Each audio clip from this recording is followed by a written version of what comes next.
Hello दोस्तों, मेरा नाम है अमन।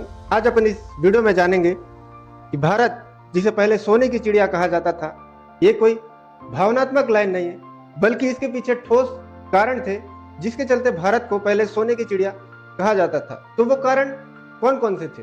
तो चलिए बिना टाइम वेस्ट किए अपन इस वीडियो को चालू करते हैं और जानते हैं कि भारत के पास ऐसा क्या क्या था जिसके चलते उसे सोने की चिड़िया कहा जाता था। उसमें जो पहला जो कारण था, भारत एक वर्ल्ड लार्जेस्ट इकोनॉमी था। 1700 शताब्दी में भारत का 25% वर्ल्ड जीडीपी में हिस्सा था। भारत क्या करता था उस समय? कपड़ा, मसाला, स्टील हो गया, कॉटन हो गया, सिल्क हो गया, डायमंड हो गया, ये सब चीज का सबसे बड़ा एक्सपोर्टर था। और दूसरा जो कारण था भारत की सोने की चिड़िया बने रहने का, वो था भारत का ज्ञान और भारत का इनोवेशन। भारत एक ज्ञान और इनोवेशन का केंद्र था। जैसे यहाँ पे नालंदा यूनिवर्सिटी थी, तक्षशिला यूनिवर्सिटी थी, जहां से बाहर के लोग भारत पढ़ने आते थे और यहाँ पे नए नए इनोवेशन, गणित की खोज हुई थी, आयुर्वेद की खोज हुई थी, शून्य की खोज हुई थी। लेकिन 1193 में क्या हुआ?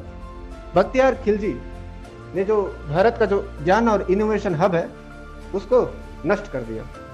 और तीसरा है, भारत एक ग्लोबल ट्रेड हब था। मतलब ट्रेड जो होता है दो देशों के बीच, उसमें भारत केंद्र में था। क्यों? क्योंकि भारत से माल चाइना जाता था, रोमन एम्पायर और साथ ही साथ मिडिल ईस्ट तक भारत से माल, चाहे वो समुद्री रास्ते के जरिए हो, चाहे वो स्थानीय रास्ते के जरिए हो, भारत का कब्जा रोमन एम्पायर से लेके, चाइना से लेके मिडिल ईस्ट तक हर जगह भारत व्यापार करता था। और चौथा जो कारण था भारत का सोने की चिड़िया बने रहने में, वो है स्ट्रॉन्ग लोकल इकोनॉमी। भारत के पास आत्मनिर्भर ग्राम थे। भारत के गांव गांव के लोग स्किल्ड थे, उनके पास हैंडीक्राफ्ट और साथ ही साथ टेक्सटाइल, कपड़े बनाने का जो कला थी, वो हर गांव में, हर गांव के लोगों को आता था। जिसके चलते क्या था, भारत सोने की चिड़िया कहा जाता था, क्योंकि भारत के पास खूब समृद्धि थी। ऐसा क्या हुआ, जो भारत सोने की चिड़िया जिसे कहा जाता था, वो धीरे धीरे सोने की चिड़िया बने रहने के रेस में पीछे हो गया।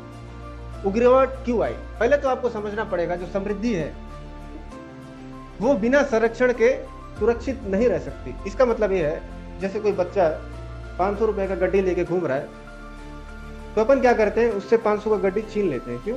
क्योंकि बच्चा कमजोर है, उससे छीना जा सकता है। वैसे ही जब भी पॉलिटिकल स्ट्रक्चर किसी भी देश में कमजोर होगा, तो उसका इकोनॉमिक स्ट्रक्चर ध्वस्त हो जाएगा। जैसे कि साउथ सूडान एक दुनिया का सबसे गरीब देश है, जहां पे उसके पास नेचुरल रिसोर्सेज बहुत है, लेकिन वहां का जो पॉलिटिकल स्ट्रक्चर है वो करप्टेड है। जिसके चलते क्या है, साउथ सूडान आज दुनिया का सबसे गरीब देश बना हुआ है।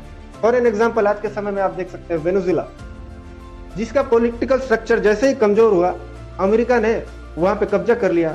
और कब्जा करने का कारण क्या था? उसका इकोनॉमिक स्ट्रक्चर, वहां का ऑयल, वहां के रिसोर्सेस अमेरिका को चाहिए थे। तो जब भी पॉलिटिकल स्ट्रक्चर कमजोर होगा, तब क्या होगा, वहां पे आक्रमण होगा। तो जब भी भारत में भी पॉलिटिकल स्ट्रक्चर कमजोर हुआ, जैसे मौर्य शासन जब खत्म हुआ तो शक आए, कुषाण आए, गुप्त शासन जब खत्म हुआ तो हूण आए, मुगलों का जब शासन खत्म हुआ तो ब्रिटिश आए। तो वैसे ही भारत में क्या हुआ, लगातार आक्रमण हुआ।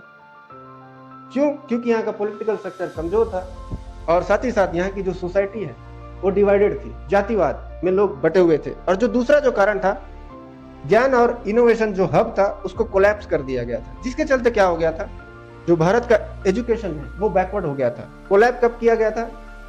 इसको कोलैप्स कब किया गया था? 1193 में बख्तियार खिलजी के द्वारा नालंदा और तक्षशिला यूनिवर्सिटी को जला दिया गया था। और तीसरा जो कारण है, उपनिवेशिक शोषण। इसका मतलब यह है, जब जैसे ही ब्रिटिशर भारत में कब्जा किए, उन्होंने यहाँ से बहुत सारी वेल्थ भारत से ब्रिटेन की ओर ले गए। इसमें क्या हुआ, भारत इंडियन एक्सपोर्टर रहने की जगह केवल रॉ मटेरियल सप्लायर बन के रह गया। और चौथा जो कारण है जिसमें भारत सोने की चिड़िया की रेस में पीछे हो गया, वो है इंडस्ट्रियल रिवोल्यूशन। भारत मिस कर गया कि जब दुनिया में इंडस्ट्रियल रिवोल्यूशन हो रहा था 1850 में, तब भारत एक कॉलोनाइज्ड कंट्री था, वो ब्रिटेन के कब्जे में था। जिसके चलते भारत दुनिया से कदम मिला के नहीं चल पाया और औद्योगिक क्रांति में पीछे रह गया।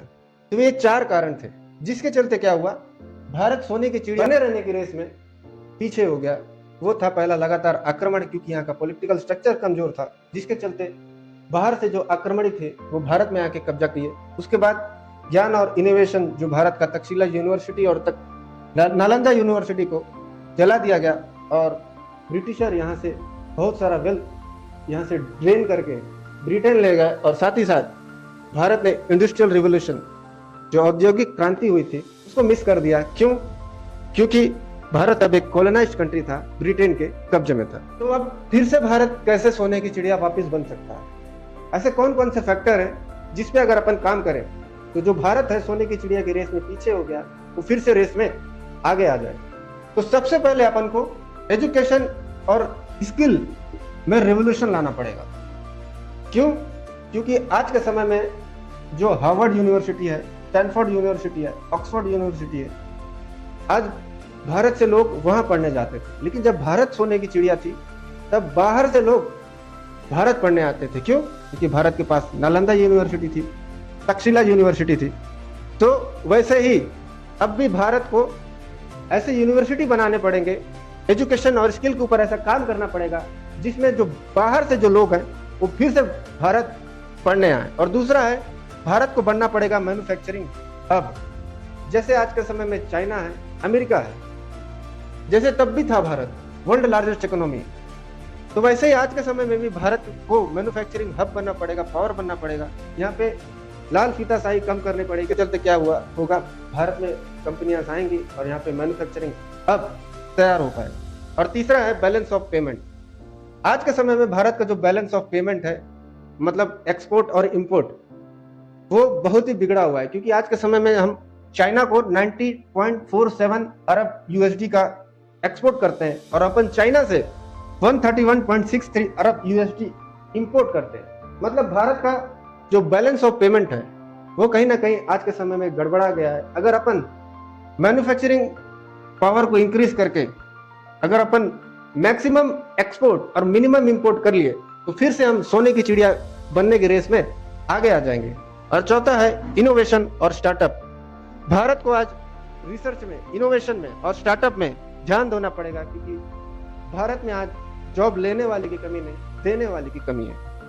और पांचवा है use of human brain resource. Bharat के पास आज सबसे बड़ा जो पावर है, जो रिसोर्स है, वो है ह्यूमन रिसोर्स।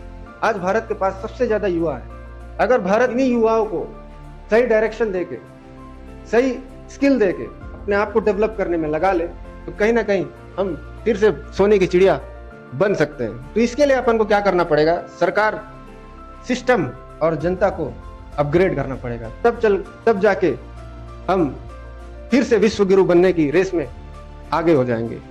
क्यों?